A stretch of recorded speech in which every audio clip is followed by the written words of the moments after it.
नमस्कार भक्तों।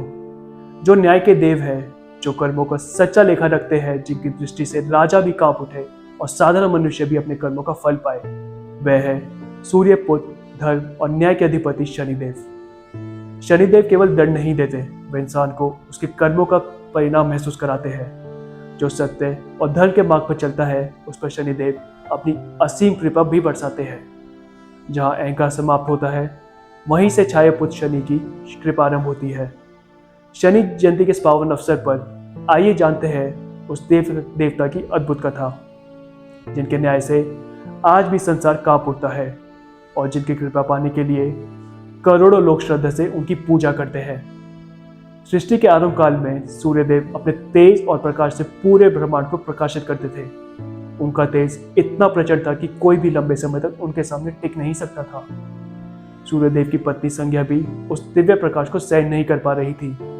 धीरे धीरे उनका मन और शरीर कमजोर होने लगा। अंततः संज्ञा ने अपनी ही छाया से अपने समान एक स्त्री को उत्पन्न किया, जिसका नाम था छाया। संज्ञा ने छाया से कहा, तुम मेरी अनुपस्थिति में सूर्यदेव और मेरे बच्चों की सेवा करना, लेकिन इस रहस्य को किसी के सामने प्रकट मत होने देना। इसके बाद संज्ञा तपस्या करने चली गई और छाया सूर्यलोक में रहने लगी। समय बीतता गया। छाया पूरी निष्ठा से अपना कर्तव्य निभाती रही। कालचक्र आगे बढ़ता गया और सूर्यदेव तथा छाया के योग से एक दिव्य पुत्र का जन्म हुआ।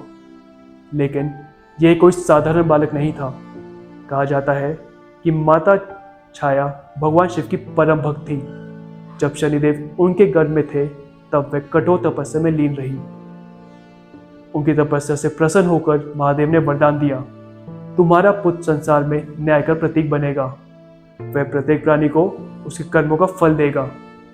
फिर आया वह दिव्य क्षण जब शनिदेव का जन्म हुआ।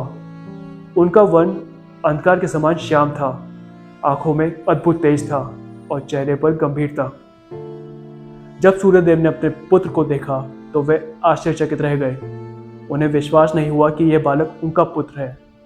क्रोध में उन्होंने छाया पर संदेह किया और उनका अपमान कर दिया। अपनी माता का अपमान देखकर बालक शनि क्रोधित हो उठे।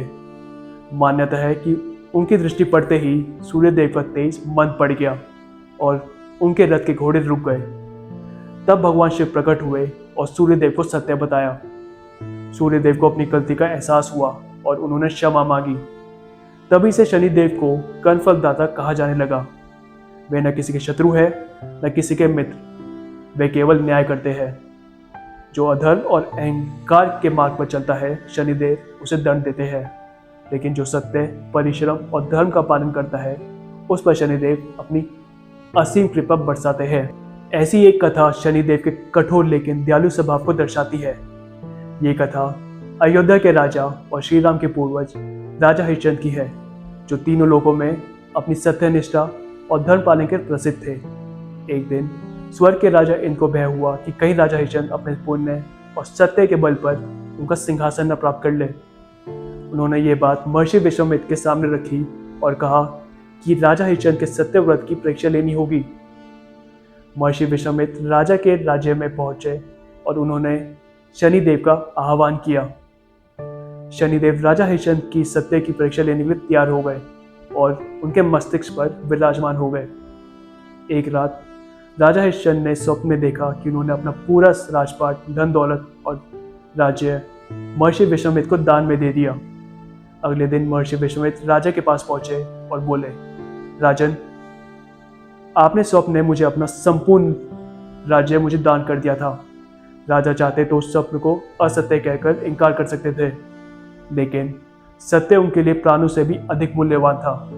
उन्होंने उसी क्षण अपना पूरा राज्य दान कर दिया। अब वे राजा नहीं रहे, लेकिन परीक्षा यही समाप्त नहीं हुई। महर्षि विश्वामित्र ने उनसे उनके कीमती वस्त्र और आभूषण भी ले लिए। जब राजा राजसभा छोड़कर जाने लगे, तब विश्वामित्र जी ने उनसे दक्षिणा मांगी। राजा अपना सब कुछ दान कर चुके थे, इसलिए उनके पास देने के लिए कुछ भी नहीं बचा था। उन्होंने 1 महीने का समय मांगा और अपनी पत्नी तारामती और पुत्र रोहित को काशी की ओर निकल पड़े। यात्रा के दौरान भी शनिदेव ने उनके मार्ग को कठिनाइयों से भर दिया। समय बीतता गया और 1 महीना पूरा हो गया। महर्षि विश्वामित्र दक्षिणा लेने काशी पहुंचे, लेकिन राजा कुछ भी इकट्ठा नहीं कर पाए। अंततः राजा ने अपनी पत्नी तारामती को एक ब्राह्मण के हाथों बेच दिया। फिर भी दक्षिणा पूरी नहीं हो पाई, तो उन्होंने अपने पुत्र रोहित को भी दास के रूप में सौंप दिया, लेकिन तब भी दक्षिणा का मूल्य पूरा नहीं हुआ। अंत में राजा हरिश्चंद्र ने स्वयं को एक चांडाल के हाथों बेच दिया और महर्षि की दक्षिणा चुका दी। चांडाल ने उन्हें शमशान में चिताओं के अंतिम संस्कार पर कर वसूलने का कार्य दिया, लेकिन शनिदेव की परीक्षा अभी भी समाप्त नहीं हुई थी। उन्होंने नाग का रूप धारण कर राजा के पुत्र रोहित को डस लिया, जिससे उसकी मृत्यु हो गई। तारामती अपने मित्र पुत्र को शरीर लेकर शमशान पहुंची और नियति का क्रूर खेल देखिए। जिस शमशान में वे अपने पुत्र का अंतिम संस्कार कराने आई थी, वहीं उनके पति हरिश्चंद्र एक सेवक के रूप में कार्यरत थे। अपने पुत्र का शव देखकर राजा का हृदय टूट गया, लेकिन उन्हें अपना कर्तव्य याद था। नियमों के अनुसार बिना कर दिए अंतिम संस्कार नहीं हो सकता था। राजा हरिश्चंद्र ने भारी मन से तारामती से आधा कफन और 1 स्वर्ण मुद्रा कर के रूप में मांगी। उसी क्षण शनिदेव, महर्षि विश्वामित्र और अन्य देवी देवता प्रकट हुए। उन्होंने कहा, राजन, आपने सिद्ध कर दिया कि सच्चा धन परिस्थितियों से नहीं बदलता। शनिदेव ने रोहित को पुनः जीवित कर दिया और राजा हरिश्चंद्र को उनका खोया हुआ राज्य वापस लौटा दिया। महर्षि विश्वामित्र ने उन्हें स्वर्ग में भी अमर यश का अधिकारी बनाया। लेकिन जब राजा हरिश्चंद्र को पता चला कि उनके सभी दुखों और कठिन परीक्षाओं के पीछे शनिदेव थे, तो उन्होंने क्रोधित होकर शनिदेव को श्राप दिया। जो भी व्यक्ति सत्य, धर्म और अच्छे कर्मों का पालन करेगा, उस पर शनिदेव का घातक प्रभाव अर्थात 7.5 कभी भी भारी नहीं पड़ेगी। तभी से माना जाता है कि जो व्यक्ति सच्चाई, न्याय और अच्छे कर्मों के मार्ग पर चलता है, शनिदेव उसकी रक्षा स्वयं करते हैं और अंत में उसे शुभ फल प्रदान करते हैं। शनिदेव की परीक्षा कठिन अवश्य होती है, लेकिन जो सत्य और धर्म पर अडिग रहता है, अंत में विजय उसी की होती है। लेकिन एक समय ऐसा भी आया जब स्वयं शनिदेव संकट में पड़ गए थे, और उस समय उनकी रक्षा करने वाले कोई और नहीं बल्कि संकट मोचन वीर बजरंगबली थे, जिन्होंने उन्हें रावण की कैद से मुक्त कराया।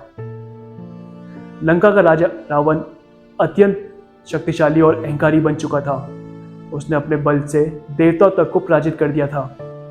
कथा के अनुसार रावण चाहता था कि उसका पुत्र मेघनाद जन्म से ही अजय बने, इसलिए उसने सभी ग्रह को आदेश दिया कि वे उसकी इच्छा के अनुसार स्थित रहे।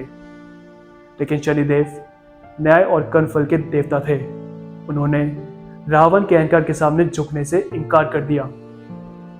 रावण क्रोधित हो उठा और उसने शनिदेव को कैद करके लंका की अंधेरी कालकोठरी में बंद कर दिया। वर्षों तक शनिदेव वहां कष्ट सहते रहे। फिर वह समय आया जब हनुमान जी लंका पहुंचे माता सीता की खोज में।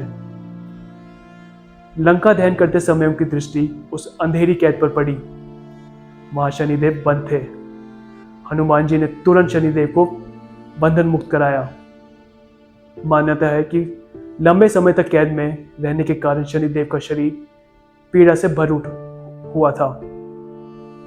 तब हनुमान जी ने उन्हें तेल अर्पित किया, जिससे उन्हें राहत मिली। शनिदेव अत्यंत प्रसन्न हुए और बोले, जो भी भक्त श्रद्धा से मुझे तेल अर्पित करेगा, उसके जीवन में कष्ट कम होंगे और मेरी कृपा उस पर बनी रहेगी। तभी से शनिदेव को तेल चढ़ाने की परंपरा प्रचलित हुई। आज भी भक्त शनिदेव को तेल के साथ तिल, काली दाल और काला वस्त्र अर्पित करते हैं। बहुत लोग शनिदेव के नाम से डरते हैं और जब जीवन में कठिन समय आता है तो कहते हैं शनि की 7.5 चल रही है। लेकिन क्या आपने कभी सोचा है आखिर 7.5 की शुरुआत कैसे हुई? पुरानी कथा मान्यता के अनुसार शनिदेव को कर्मों का न्याय करने का दायित्व मिला था। वह हर मनुष्य को उसके कर्मों के अनुसार फल देते हैं। जब शनि किसी व्यक्ति की राशि के आसपास भ्रमण करते हैं तो लगभग 7.5 वर्षों का समय बनता है, जिसे 7.5 कहा जाता है। लेकिन यह केवल दुख देने का समय नहीं होता। शनिदेव इस अवधि में मनुष्य की परीक्षा लेते हैं। वे अहंकार तोड़ते हैं, गलत रास्तों से हटाते हैं और इंसान को कर्म, धैर्य और सच्चाई का महत्व सिखाते हैं। कहा जाता है कि जिसने समय में मेहनत, सत्य और संयम का साथ नहीं छोड़ा, उसे अंत में शनिदेव की अपार कृपा, सफलता और सम्मान प्राप्त हुआ। राजा हरिश्चंद्र से लेकर देवी देवताओं तक कोई भी शनिदेव की परीक्षा से बच नहीं पाया। लेकिन शनिदेव कभी अन्याय नहीं करते। वे केवल वही लौटाते हैं जो मनुष्य अपने कर्मों से बोता है। और यही शक्ति छिपी है उनकी प्रसिद्ध वक्र दृष्टि में। शनिदेव की वक्र दृष्टि यानी वह दृष्टि जिससे बड़े से बड़े राजा और देवता तक भयभीत होते थे। लेकिन क्या सच में शनि की दृष्टि केवल विनाश लाती है? पुरानी कथाओं के अनुसार शनिदेव बचपन से ही कठोर तपस्या और गहरे ध्यान में लीन रहते थे। उनकी दृष्टि जन्म से ही अत्यंत प्रभावशाली मानी जाती थी। कहा जाता है कि जिस पर भी उनकी दृष्टि पड़ती, उसके जीवन में उसके कर्मों के अनुसार बड़ा परिवर्तन अवश्य आता था। कहा जाता है कि एक बार शनिदेव गहरे ध्यान में लीन थे। उसी समय उनकी पत्नी उनके पास आई, लेकिन शनिदेव ध्यान से बाहर नहीं आए। अपमानित महसूस करके उनकी पत्नी ने क्रोध में श्राप दिया, आज के बाद तुम्हारी दृष्टि जिस पर भी पड़ेगी, उसके जीवन में संकट और पीड़ा आएगी। कहा जाता है कि इस श्राप के बाद शनिदेव की दृष्टि और भी कठोर हो गई। तभी से वे अपनी दृष्टि नीचे रखकर चलने लगे। लेकिन उनकी वक्त दृष्टि केवल कष्ट देने के लिए नहीं है। वह मनुष्य के अहंकार को तोड़ती है और उसके कर्मों का सत्य दिखाती है और अंत में सही मार्ग पर चलना सिखाती है। इसलिए शनिदेव की दृष्टि से लोग डरते जरूर हैं, लेकिन वही दृष्टि इंसान को भीतर से मजबूत भी बनाती है।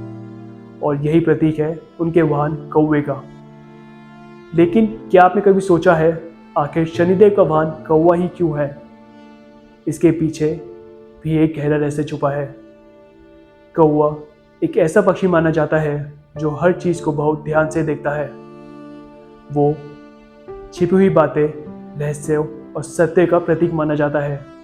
इसलिए न्याय के देवता शनिदेव ने कौवे को अपना वाहन बनाया, यह संदेश देने के लिए कि मनुष्य अपने कर्म दुनिया से छुपा सकता है, लेकिन शनिदेव से नहीं।